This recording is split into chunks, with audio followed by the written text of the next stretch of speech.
off we go. Let's talk about loops. More with that. And then I'll talk about how to make a cool game using loops as well. So that'll be fun. So yeah, let's remember what loops are, right? If you write a bunch of code and you like normally hook things together in Scratch, it happens in order, right? You do thing A, then thing B, then thing C. If you want to repeat that, you can put all this code in a loop block. Okay, so like looping gives us the ability to come back and redo something. And we noticed in Scratch there was that one block that we used last time that let us do that kind of stuff. It was looked like this, right? It was called a repeat block. Repeat a certain number of times block. That's what happened there. And so, yeah, the stuff that you put inside got repeated n times. And there's a word for that stuff that you put inside of a looping block. It's called the body of a loop. So, I don't know. It's like you draw a person, and like the head and the feet are the top and bottom of the repeat block, and then the meat in the middle is like the body, we say, of the loop. I guess that's the metaphor, but that's what we say. This is the body of the loop, and it gets repeated n times. Okay, so there's more kinds of loops in Scratch. We'll go to there in just a second. Plenty more where that came from, but let's just like zoom out, just re-talk about all this stuff. So a loop, again, it's a block that keeps getting run. It keeps running its body, okay? The stuff that's inside of it. And you can specify how many times you want your loop to run, or you can make it run forever. There's a forever block that looks like this. Very similar to the repeat n times block, but it just says forever. And then you can put whatever you want inside that, and just going to keep on running all that forever. Keeps running forever. So we might as well go to the Scratch website. Just get ready for it. Scratch.mit.edu. If you scroll down to the control section, you'll see our repeat n10 block, and then underneath that there's a forever block. So I'll just run everything forever. That's pretty neat. Until you press like the stop button. And yeah, so the inside of a loop is called the body. It repeatedly gets run a certain number of times, maybe n times. Maybe n times, maybe until the end of time. And each time it runs its body, we call that an iteration, right? An iteration is one time running the body of the loop. This word is just like a fancy Latin root word that means to go. It's like going through the body once, okay? It's called an iteration. There's one more kind of looping block. They're not next to each other, though. It's weird. It's next to like the ifs and stuff. But so there's a repeat until block, and that's the most generic kind, most general. It's the coolest one, I would say. That's the repeat until block. It has a little Boolean condition, has a pointy thing that could go in it. And what it does is it repeats until that condition becomes true. So here's like the setup. Here's your repeat until block. You say repeat until, and then you got your little pointy Boolean expression here. And that's your condition. Let me draw a better arrow. I don't know where to put the arrow, though. This is your, there. That's your condition. And it's going to repeat the body, a repeat until block repeats its body until the condition is true. So as long as it's false, it's going to keep repeating. That's what it's trying to say. Repeat until cond is true. And so the idea is like it starts out being false, and eventually, through this loop, somehow maybe it's changing variable values, something like that, eventually that condition will become true. One way or another, hopefully. Otherwise, you could have just used a forever loop. Okay, so that's the repeat until block. That's the most generic kind. That's the best kind. But we'll start with simpler ones. For my first trick, let's make a program that has the Scratch cat just bounce around the screen forever using a forever loop. We'll just keep on running the body. Okay, so drag this out. Let's do, I guess, when the green flag gets clicked, I would like to loop forever the following. What do I want to do? I just want like the Scratch cat to move, right? Move in your current direction, Mr. Scratch cat. Let's give him a different starting direction like that or something. Move a certain amount forever. Just forever. Move that way. Okay? And then he's off the screen. So let's bring him back to 0, 0. Whee! But that's something you can do. Just repeat this forever. So forever, move 10 steps. It's going to keep repeating this code. Whee! And then he like goes off into the ether there. And I can't really bring him back very easily because he's off the screen, impressively. So let's bring him back to 0, 0. And there's another thing you can do. There's another cool block that you can do with this. There's a if on edge bounce block, which is perfect. So the idea of this is like if you're ever on the edge of something, like the scratch cat's right here, he's not just going to keep trying to go into the wall. He's going to bounce off the wall. And so just move 10 steps. If you just hit a wall, also bounce off. That's what these two blocks are going to do. Move 10 steps. If you hit a wall, bounce off. Just forever do those two things. Whee! There he goes.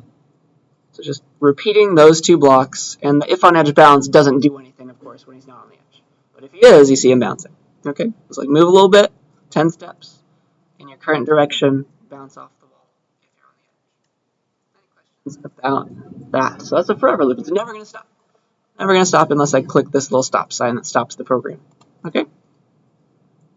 Questions about this one? Not too horrible, right? Forever loop. So let's save that so you can have it later. Let's do something fancier. Let us, because of course computers were invented to do math, right? Let's do some math. Let's sum up all the numbers from 1 to 10. All right? So here's going to be the setup.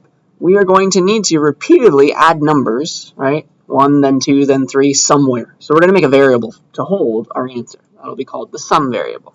So I'll make a sum variable, and I want to like shove 1 into it, add 1 into it, add 2 into it, add 3 into it, add 4 into it, until 10. And so it better start, of course, at 0, right? Because otherwise if I add something into something that wasn't initially 0, it's going to be like, there's an offset. So start off with 0, and then I'll just keep on filling it in with other stuff. Okay. So that's going to be holding the final solution. And then I want to add like 1 into the sum, then 2 into the sum, then 3 into the sum, then 10 into the sum, all those fun things, all right? So look at all these bullets. Don't those sound repetitive? These bullets are repetitive. And so that should scream loop into your mind, okay? So we're going to try and generalize these ideas of adding a certain number into the sum, just doing it 10 times. We're going to make a loop out of that, okay? So the way that we can do it, because in a loop you have to put the same code and it gets repeated, right? So how is it going to how is the same code going to add 1 the first time, then 2 the second time, then 3 the third time? That doesn't make a lot of sense right now, probably. The secret is to use another variable, all right? So the idea is we're going to have another variable, a second variable, to keep track of what we're trying to add right now. And this is what we repeat. I'll make like a variable called toAdd and start off at 1, right? And here's what you repeat. Here's the same code you can repeat, and it's going to add a different number every time. Watch. I'm going to repeatedly take whatever's in toAdd and add it into the sum variable. So now it's a 1, so add the 1 into sum. That makes sum 1. And then also get ready for the next round by incrementing toAdd. You see, if I repeat that process, I'll always be ready on the next round to have another number, the next bigger number to add into the sum variable. And so I'll just repeat that. Add the 2 from the toAdd variable, whatever's in it, add it into sum. Now sum holds 3, right? And then make toAdd a little bit bigger so that I'm ready for the next round.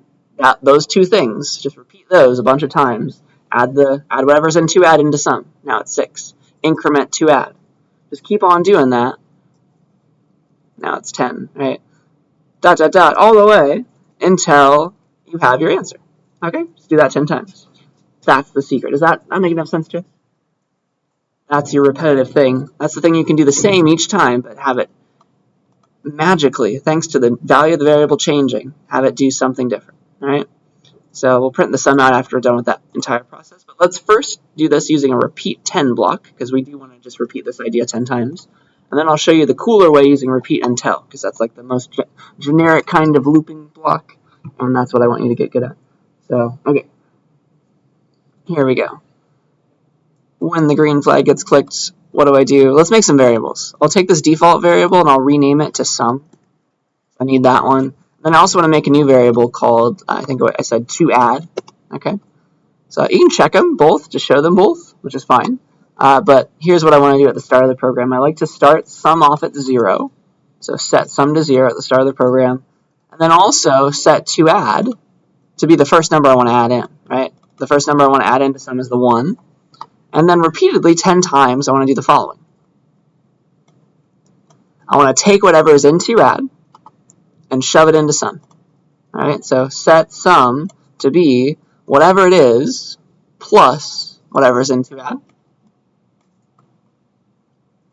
Sum to be itself plus whatever is in 2add.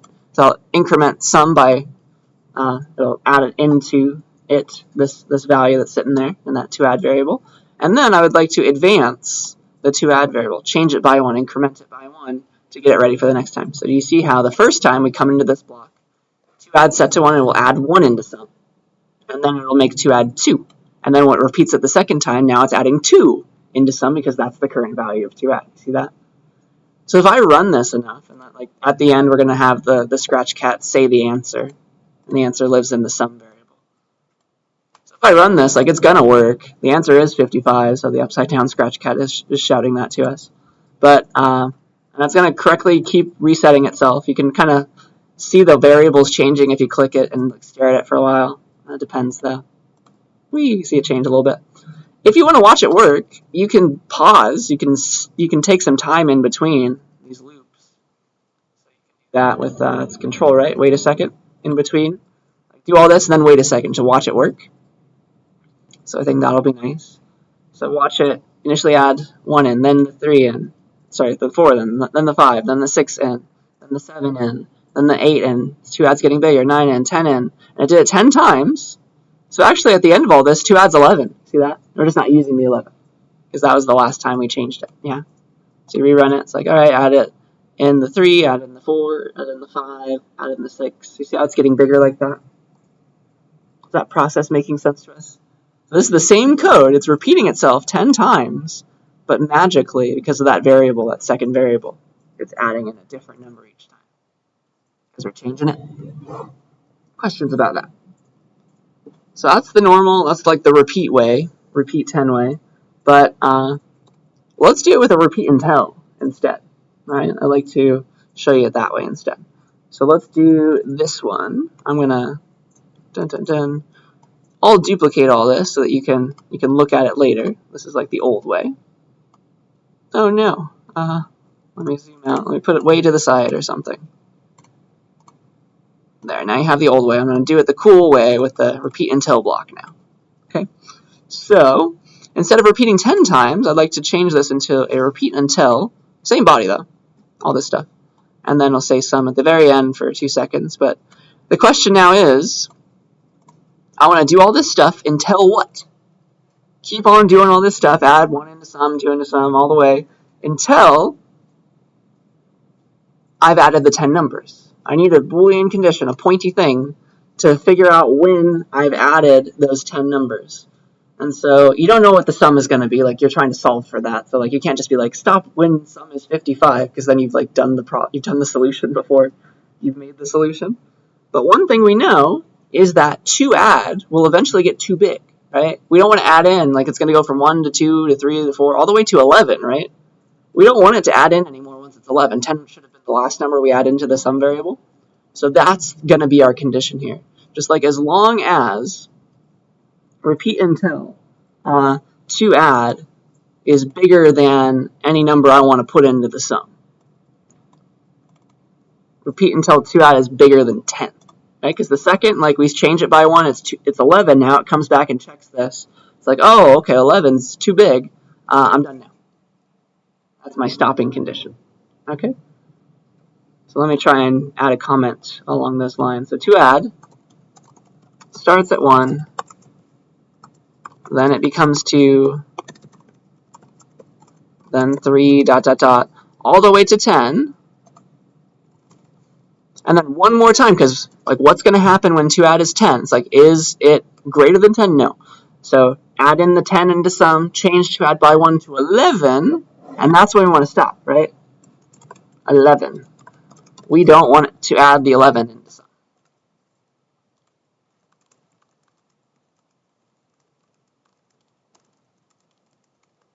So we're going to stop the loop. We're going to notice with this condition, once it's bigger than 10, that's bigger than any number I want to put in the sum variable, so don't go into the body because that would add it into the sum variable. Do we see that? So this is going to do the exact same thing, just in a more generic way. 9, 10. And so you see at the end, to add is 11. That's what stopped the loop, because this is now true, right? This is now a, oops. Where can I put this? I just want to click it so to show you that it really is true now. At the very end, to add is 11. It's true. It is bigger than 10. So it's going to repeat until that's true. At the very beginning, to adds 1, then 2, then 3. It's always false until the end. Questions about that? I will draw a little picture of it, I think, for you. So let me, here, I'll zoom out. And I guess I think I already put a screenshot from last time, so we're good. So that's what we're doing. This is our code all over again. Let me show you what's going on. All right, so here is the code. Let's walk through it, how it's working. All right, so sum, at the very start of the program, we set sum to 0. So sum's a variable, holds 0 at the start. And then we set to add to 1. Okay, and then we're going to repeat the following until to add is greater than 10, right? Until that's a true thing. Right now it's a false thing, right? Because to add is not greater than 10, right? That's a false right now because 1 is not greater than 10. So, all right, that means we can run the body one time at least, one iteration. So what do? We set sum to be whatever it is plus to add. So sum equals itself plus to add, so we're going to put 1, right? 0 plus 1 is 1. We're going to replace sum with 1. Then we're going to change to add by 1, which makes it bigger, makes it 2. Okay? And then we'll wait a second. And then we're going to come back. It always comes back. See that thing at the bottom? It's always like, then it's going to come back. See if it should keep doing it. Repeat until. We're going to keep repeating until 2 is greater than 10. Is 2 now greater than 10? No. So we're going to keep going. So it'll run the body some more. Set sum to itself plus 2 add. So what is sum right now? 1 plus 2 add is 3. So it's going to set sum to 3 now. See how it's adding in that new number? Then we'll change to add by 1 again, make it 3. And we'll keep repeating, right? As long as to add is not greater than 10. Until that's true. Is 3 greater than 10? No. So do the body again.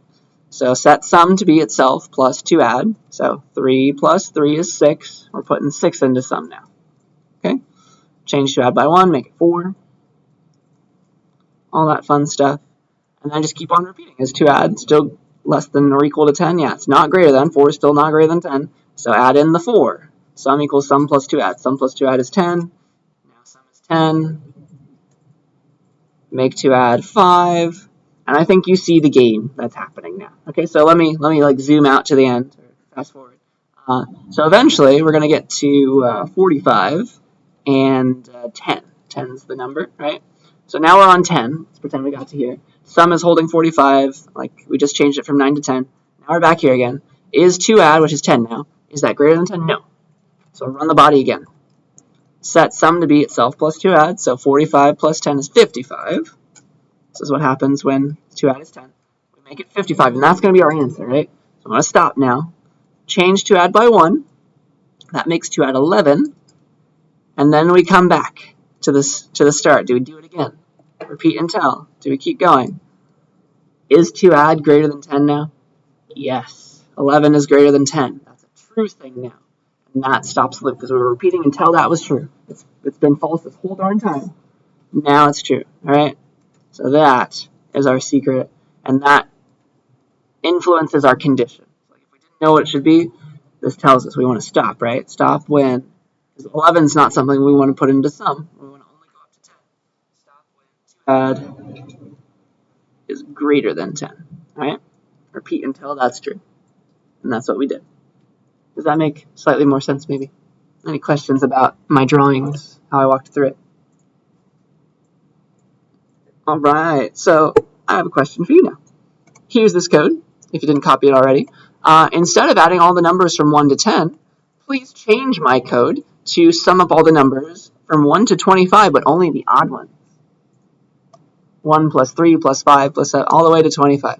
So see if you can figure out how to take this code and modify it to do this instead. All right, so get into peer instruction groups. Please go and help each other and see if you can get that answer.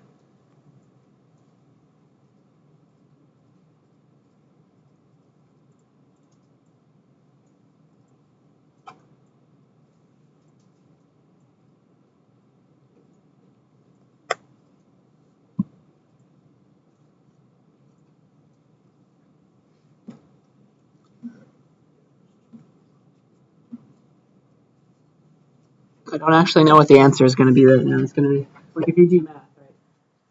Put it backwards, like 26, but how many times? I don't know what the answer is, but you can program it to find it.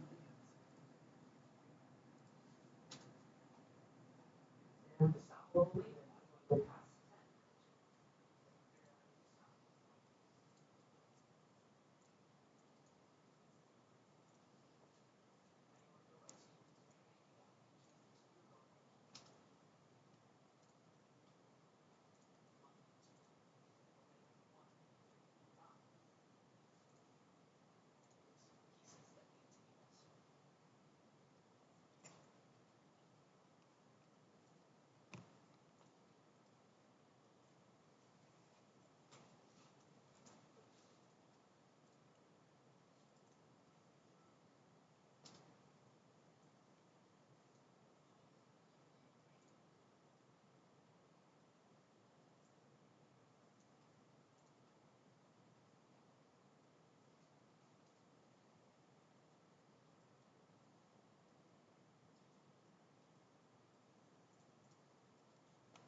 All right.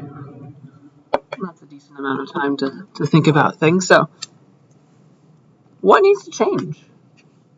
Can everybody point out one thing, one piece of this code that needs to change to something else? Yeah. Very good, because that is going to make it increment by 2 instead of 1. It'll add 2 into the number, so that's perfect. You see how that, does everybody see how that's going to change, or sorry, not 3, by 2. That's going to change it to like it starts at 1, and that's going to make it now 3, then 5, then 7. It's going to change it by 2 now. All right? What else needs to change? Somebody else. Yeah. Change repeat until to add is greater than 25.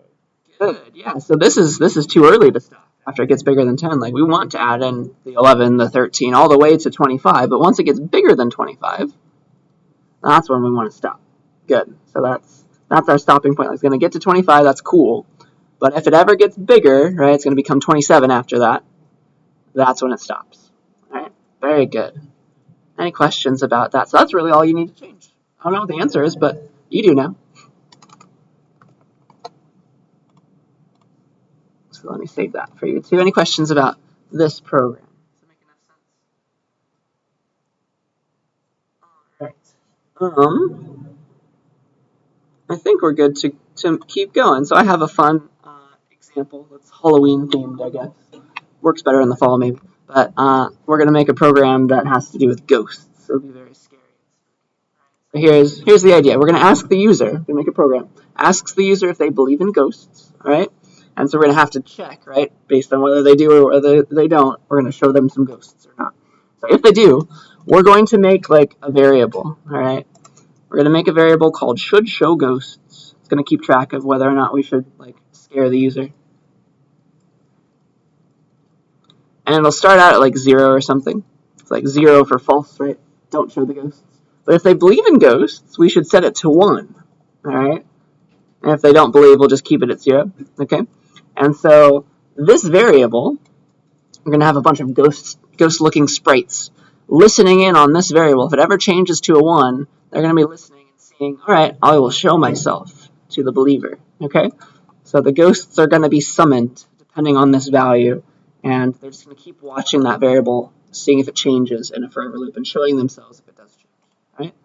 So A picture is worth 1,000 words. So let me make a new program. We are going to have the Scratch Cat be the main character, so we'll call him Scratch Cat. He deserves a name. And then there's like a scary backdrop. I think there's like a woods backdrop.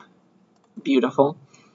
And I think there are some scary sprites as well. There's at least one ghost. It's like a real ghost. So we need that one for sure. And I'll have 3 ghost-looking characters. I'll have a ghost. I think there's a skeleton. And then one more scary thing. Ghost, skeleton. I can't remember what I did last time, but we'll find it. Ghost. Scary. Scarf. There's a goblin. That would work. Oh, there's a bat. Okay, let's do the bat. 3 scary things. Okay? So, the idea is the Scratch Cat at the start of the program. Let's work on the Scratch Cat's program. Remember that every sprite gets its own little program.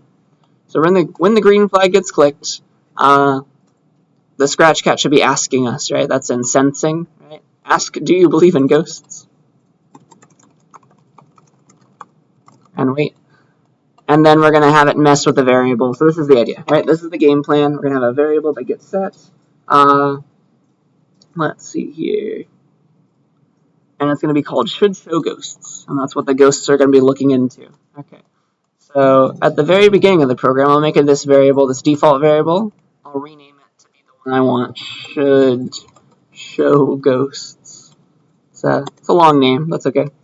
But at the very beginning of time, we should set it to 0, right? Because this is going to be like, the ghosts are going to be listening into the value of this variable. That's the idea. So if it ever changes to a 1, that's like true, right? And 0 is false. Then they're going to show themselves. So just like make sure they're hidden at the start. Should show ghost should be 0. And then we'll ask the user, do you believe in ghosts? And then in answer, we'll have either yes or no, right? And so now depending on what they tell us, right? If they do believe in ghosts, we should set the should show ghost variable to 1. If they don't, we should keep it at 0. We'll just set it for fun. But technically, you only need an if since it's already 0 at the start. But we'll do an if then else. Why not? So if they typed yes, right? If their answer, because that's where we're getting the answer into the answer variable. If the answer was yes, then we should show the ghosts by like summoning them. We should set their should show ghosts variable to 1. Okay, so that's in the variables section. Set should show ghosts to 1. Otherwise, if they didn't believe in ghosts, so they typed no, if it wasn't yes, that means keep it 0. So technically, this is unnecessary. Do we see that? This else part is really unnecessary because at the start of the program, we initialize should show ghosts to 0.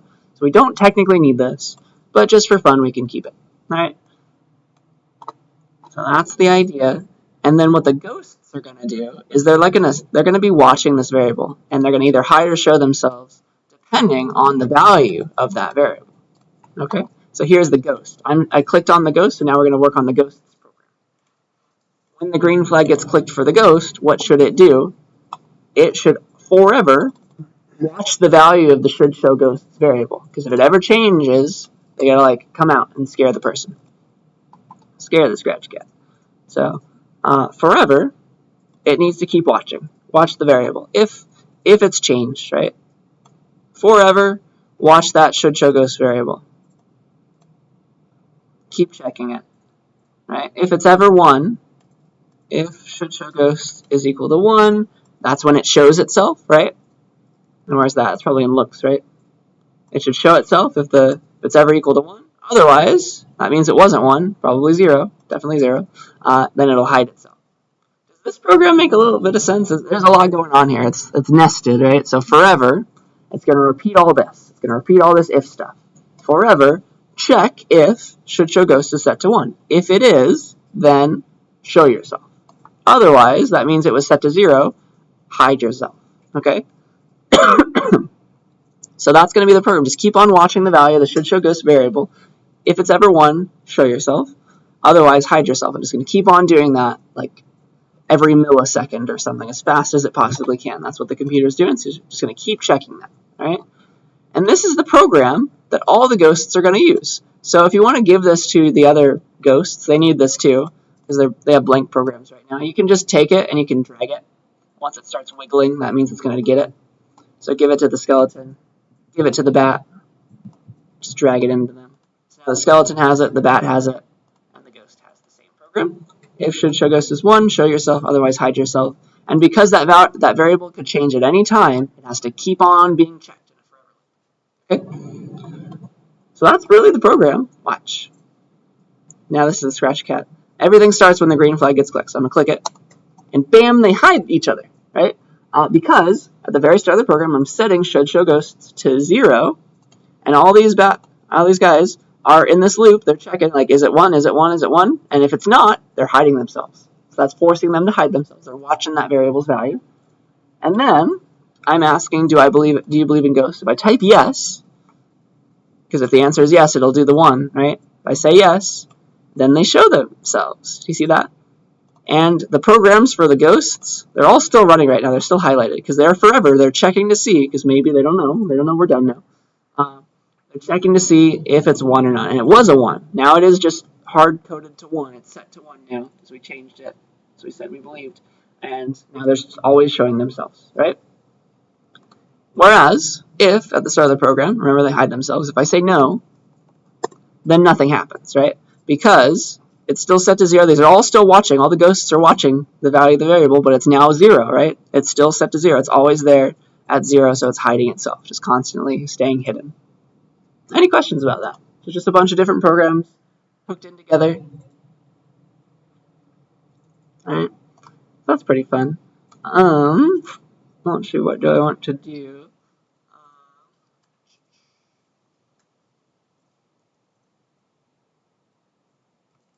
Here.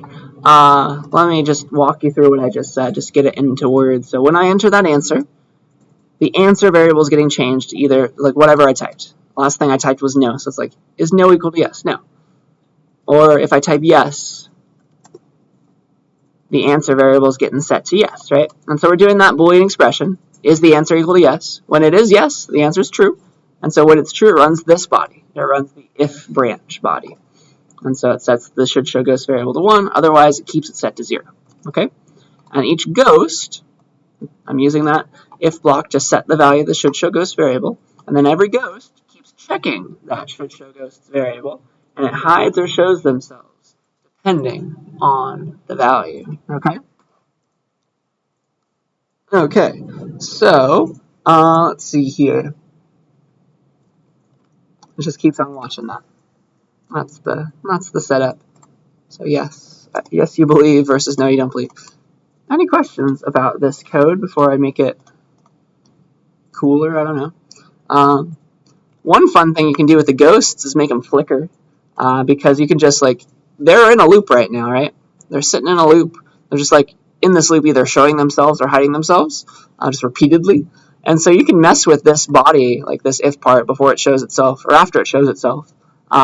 You could make it, like, change the opacity, right? Change the aptly named ghost effect. Remember that? And the ghost effect is like, how transparent are you? I think so. Like 0 ghost effect means you're not transparent, and 100 ghost effect means you're completely transparent. So, like, change the ghost effect to a random number. If you do that in the loop, right, it's just like every millisecond, it's just about, like, change the opacity to something random, and so it'll look like it's flickering. So let me show that to you. So this ghost sprite, what you can do is, what's it called? It's, is it in, no, it's in looks, right? That's what the ghost effect is. Change the ghost effect by not 25, or like, no, sorry, not change. Let's do set the ghost effect to be like 0% to 100%. Let's set it to be between, like, a random number between, I think in operators you can get a random number, to a random number between, I think maybe 25% and 75%, that'd be a good one. So this is going to pick a random number every time it reruns this within the range. See how it's changing? That'll be fun. Set the ghost effect to some random number. And so if I do that now, and I say yes, see how the ghost is flickering? Because it's just picking a different random number every time it's in this loop and showing itself and noticing it's 1. It's like really, really fast. It's showing itself and then setting this ghost effect to some random number. And so it looks like it's flickering. I think that's pretty cool. So you can duplicate that, add it into the skeleton. Oh, do I have to? I don't know. Maybe I can just do this. Just like get rid of all of their programs and just drag it back in. That's what I want them to have. That's probably easier. There you go. So now they all have the same program. And now if I say yes, now they're all flickering. And you could make that prettier, but I will not try to do any more than that. So, questions about any of these programs so far? This is the Ghosts program. They're watching the variable, Scratch Cat, doing cool stuff. Alright, let me give you this code. And I have a question for you. I want you to change this. Do something different. Alright, so here's this program. There's a Scratch Cats program, if you didn't have it already. And then here is the... Gotta make this even smaller, sorry. Here is the... Oops. Move it over. Here's the program for each ghost, right now at least. What I'd like you to do, please help each other as you do it. Recreate this if you didn't already, and add something, change something. Maybe like when the ghosts appear, figure out how to make them all say boo, or like have the Scratch Cat say ah, or be scared and run away with animation. Okay, but see if you can make something different happen right now. You can start changing different effects, but just play around because that's how you learn. So I'll give you some time for that. Help each other.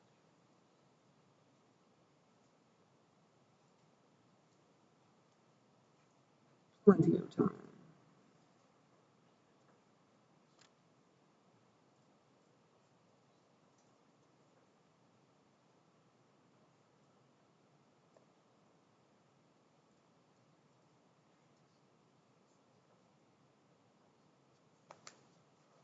And let me know if there's something you want to do, but you can't figure out how.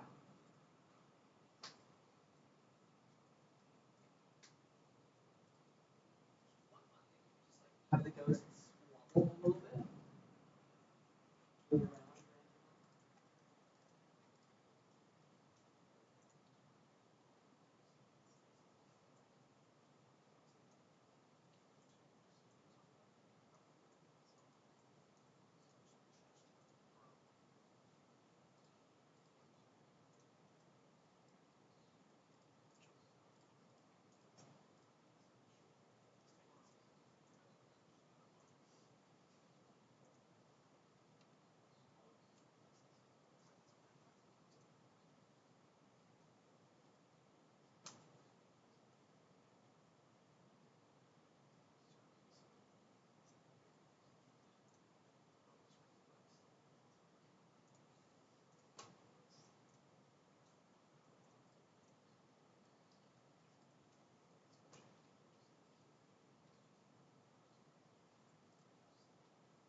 Different costumes and everything, so that's really cool. I like all of our ideas. So there will be plenty more time where that came from to play around with that stuff. So just keep that open if you'd like. I have a few more slides, and then you can go back to playing. The next thing that I want to talk about is let's make a platformer game together. So just a simple one. So like Super Mario, for example, is called a platformer game because like you can move around, you can jump and interact with things, and like you can stand on top of platforms. Essentially, that's why it's called that. So let's get this. Let's try to do this in Scratch. Try to make a game where we have a character and they can move left or right and they can jump. All right. So let's do this. I will make a program that is new. Did I save this already? I don't know, so I'm going to save it right now. There, save that. I'll make a new program. And I guess the eventual thing that I want to do, I'll rename the Scratch Cat, is I'd like to have the Scratch Cat move around and jump in an environment. And let's see. Let's make him underwater. There's an underwater Super Mario level, so that's perfect. Ocean. There's underwater 1 backdrop. So let's pretend that the Scratch Cat's going to move around and jump underwater. Like he can breathe underwater right now. Okay. It's actually not hard to move left and right. Yeah.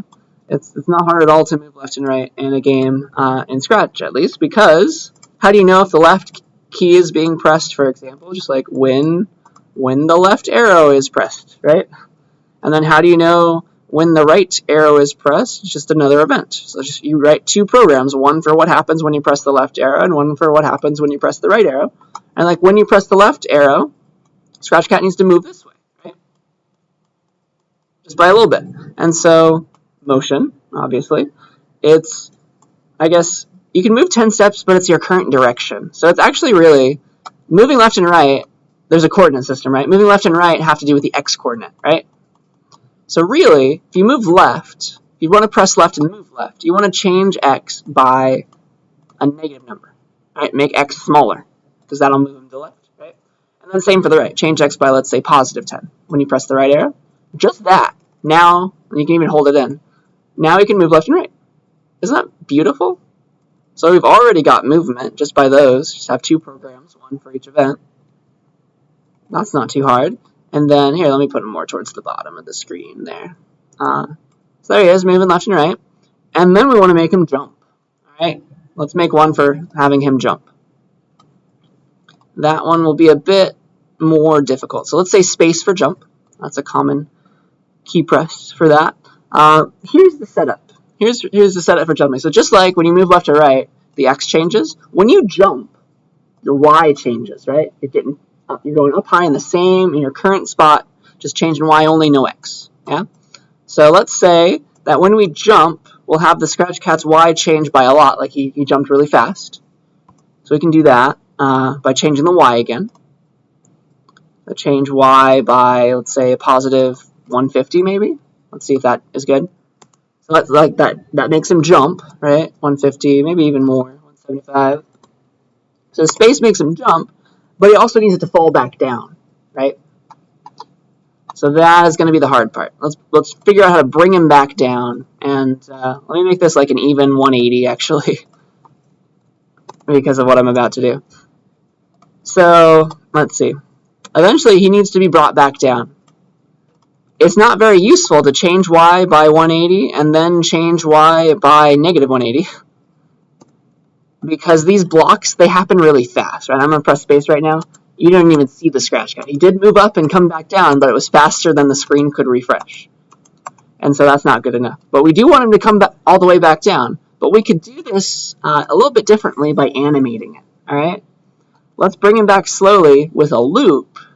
And we're going to like not change it by 180. Let's change it by like negative 10. And we'll just do that 18 times. See how that'll bring him back down to negative 180 land, wherever he started. But it'll go slower because it's running this block, and this block takes some time to run. And that'll produce more animation. Okay? So that's the idea. So let's just repeat. I need to make it down negative 180, so let's do repeat 18 times. Change Y by negative 10. So do you see how that's going to be the same effect, but because it's repeating it in a loop, and each block takes some time to run, that's going to produce animation, and it'll look a bit slower. Isn't that so cool? So we've already got move left with these guys. Changing X, changing Y. Move right. Jumping and falling. That is so satisfying. Any questions about that so far? So let's make a game out of this. No platforms, but let's make something that the Scratch Cat can like jump and interact with. Let's make it so that the Scratch Cat, obviously cats like fish. Let's have the Scratch Cat go and collect fish in this game. So there's going to be a fish, and every time the Scratch Cat touches a fish, he'll gain a point or something. Okay. So let's add a new sprite for that. Let's have a fish sprite, and then there's the fish, and we want the Scratch Cat to be able to jump up and touch the fish. Okay. So that's the goal. And so maybe this can be the fish sprite's job to see if the Scratch Cat ever touched him and gets a point. So first of all, this is the fish's program I'm clicking on right now. The fish should be watching to see if the Scratch Cat ever touched him. So that's in sensing, actually. It's always from the perspective of the current sprite, right? So I'm in the fish's program. There's a touching sensing part. This is either true or false. If you're touching something, you can change it to touching the Scratch Cat, and this has to do with it's your current sprite's perspective. It's saying, is the fish touching the Scratch Cat? So right now it's false. If I click it, false. If I put them next to each other, now it's true. Okay, so that's what we want to have happen. That's the idea.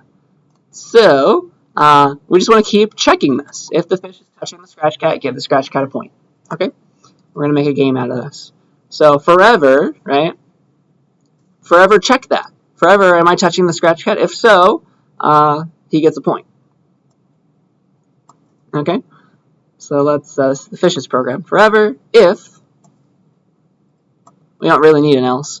It's just if the Scratch Cat is ever touching me, then I would like to give the Scratch Cat a point. All right, and so let's make a new variable for that.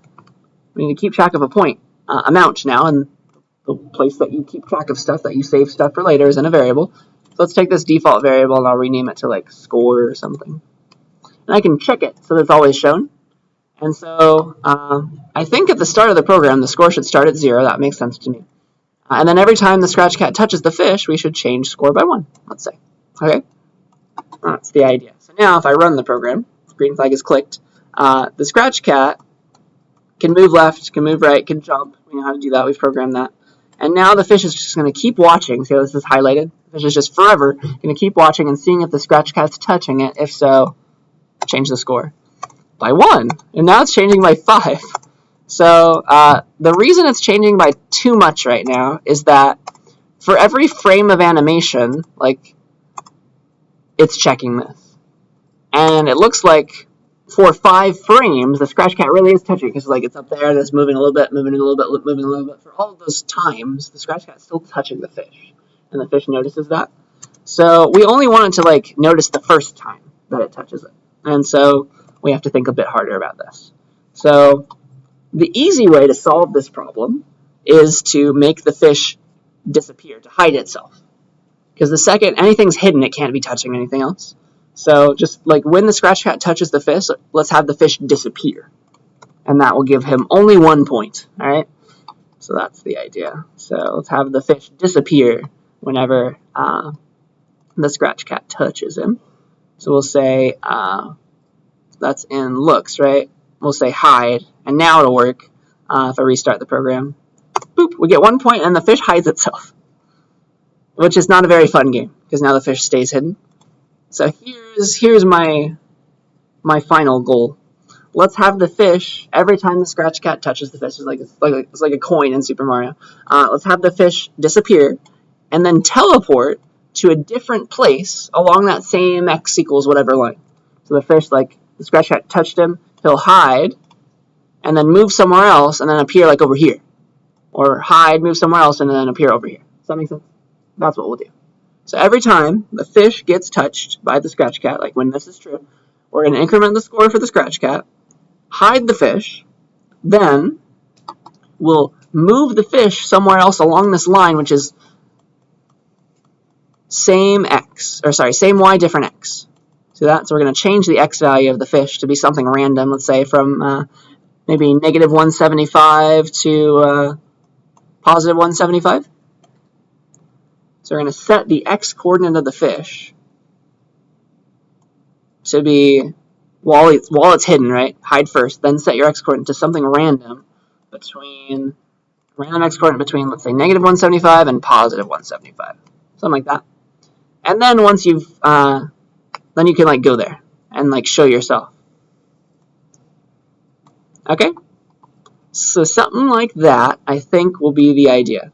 So the scratch cat's still just worrying about moving left, right, and jumping. And then it's the fish that's worried about, is the scratch cat touching me? If so, change score by 1, hide myself, pick a new random spot to teleport to, then show myself there. So, boop, there he goes, boop, there he goes, boop, there he goes.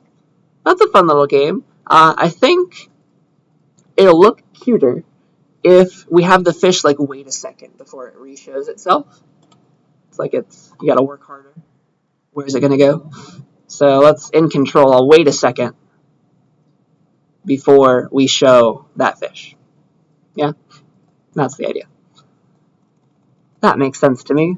Sounds like it appears over there. It appears over there. Appears over there. That's pretty fun. Whee!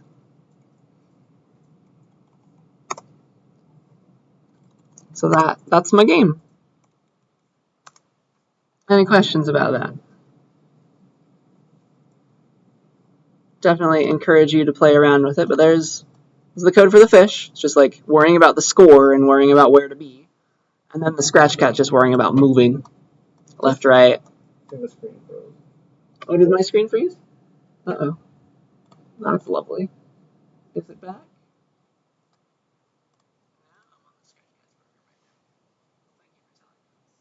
How about I disconnect from the projector and reconnect to the projector?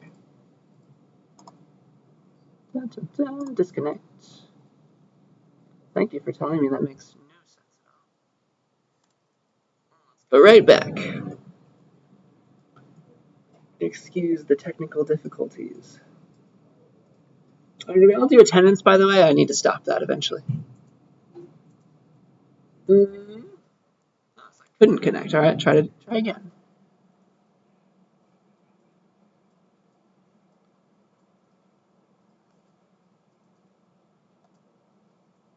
Is it happy? No, still not. We'll get there.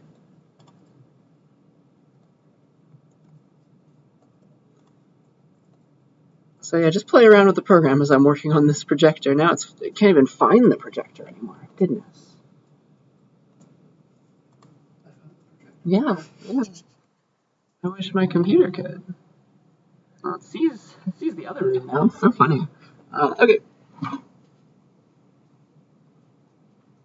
When in doubt, I can make it work the hard way. Silly.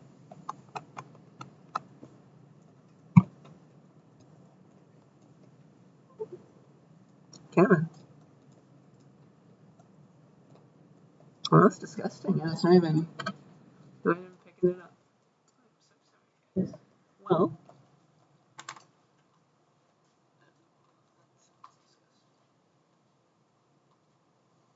Alright, just hang out and play around for a while. I think we're going to have to reset the projector box.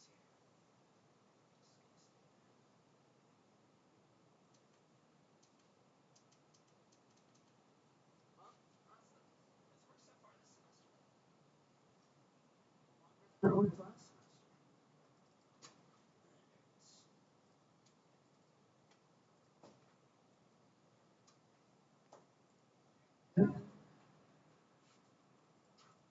It'll be a minute. Sorry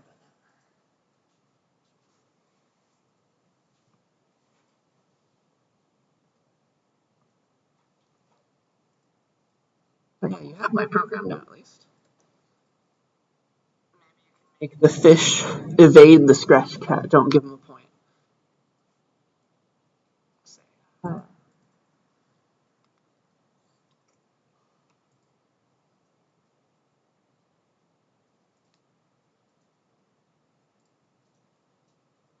Slowly but surely.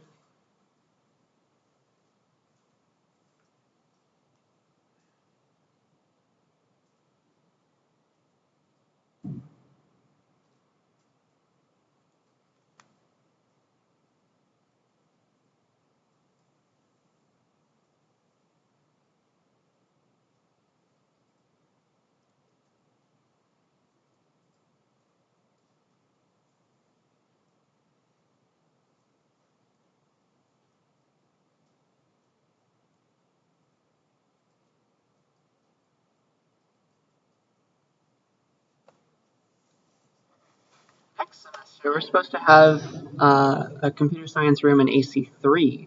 And so some poor non-computer scientists are going to get this room and have to worry about the bad technology. Too bad for them. AC3 is open next semester? It should be for the fall at least, not the summer, but maybe the summer actually, but the fall definitely.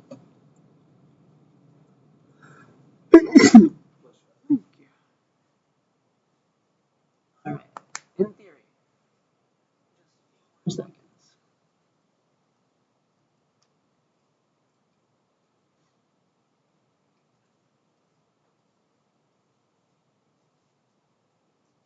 Do a little projector.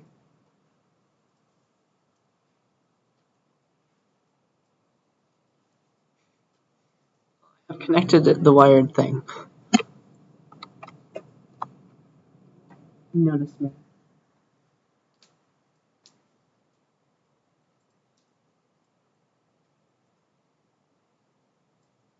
Yep, unplug it and plug it back in. Okay, we're using the HDMI port now for the rest of today. So okay, what was I trying to say? So the scratch cat moving left and right, jumping up and down, boop, and then it's the fish that's worrying about the score, worrying about if the scratch cat's touching him, and if he ever does, increment the score. Now it's 2. Hide myself, pick a random spot to teleport to while hidden, wait a second, and then show myself in that new spot. Right, so that's what the fish is doing. And that, I think, is all that I wanted to say about that. Just had to wait 5 minutes for the projector to work again. Any questions about this program? And I highly encourage you to go back to it. I'll save it right now so you can have it. And change it around, just like you changed around the ghosts one. So, if we are happy with that, that legitimately was the last slide. And I'd like to release your next programming assignment. Got another one due? So programming assignment 2 be due in a week. I want you to do something just like what I did, all right? A little platformer game. So if you have never programmed before, if you're in that group, if you're doing Scratch stuff already, here's what I want you to do. Please make a Scratch program with the following features, all right? So you got to do very similar stuff to what I did. You need a character sprite. It doesn't have to be the Scratch cat, of course. Pick a character sprite and have them be able to walk left and right using the arrow keys, and then jump with the space key. So you need at least those three, right? So just like what I did, you can copy all that. That's fine. Or you can make it fancy, like make them do a flip as they're falling from their jump. I would like something cool to happen when you touch or jump into another sprite in your game. So you're going to have at least another sprite, okay? Just like I had my fish. Something cool needs to happen when you touch or jump into another sprite. And then I need there to at least be 2 loop blocks in the program. Any kind of loop will do, like a forever loop, repeat a certain number of times, repeat until. I want to see 2 loop blocks so that you get practice with it. And then this bullet is forcing you to have an if block. Yeah. So you can check if somebody's touching the sprite. So take what I had, not a big deal. Take what I had, copy a lot of it if you'd like, but not all of it. All right. So I want your cool stuff to be unique. So you can use my demo as a starting point, but your something cool should be unique. Don't make exactly the same game. I won't give you credit, right? But there's plenty of cool sprites and cool little backdrops that you can play around with, and now you have the tools. Okay. So I'd like you to upload a video, right? Upload a video of your program, show me all your code, show me it working, record it in any way you need to, whichever way works best for you. And it doesn't have to be long, just be like 30 seconds to a minute. But I want you to explain, all right? So I need to be able to hear your voice. If I can't hear your voice, I can't give you credit, all right? So that, I think, is all that I wanted to say about that one. So any questions about the Scratch assignment? That'll be our next programming assignment if you've been doing the Scratch ones. If I have not given you a custom assignment... Oh, question? Is that a question? No. Okay. If I have not given you a custom assignment already, and you are a programmer already, then here's your alternative assignment. So read these next 2 chapters of How to Design Programs, the book, and then do these 3 exercises, recording a video, showing me your answers, and show me it working. Okay? So I think that is all I wanted to say about the second programming assignment. That's when it'll be due, sometime next week, right? Any questions about it? All right, if we are good, that is all that I have for us. The rest of the time is yours to get started.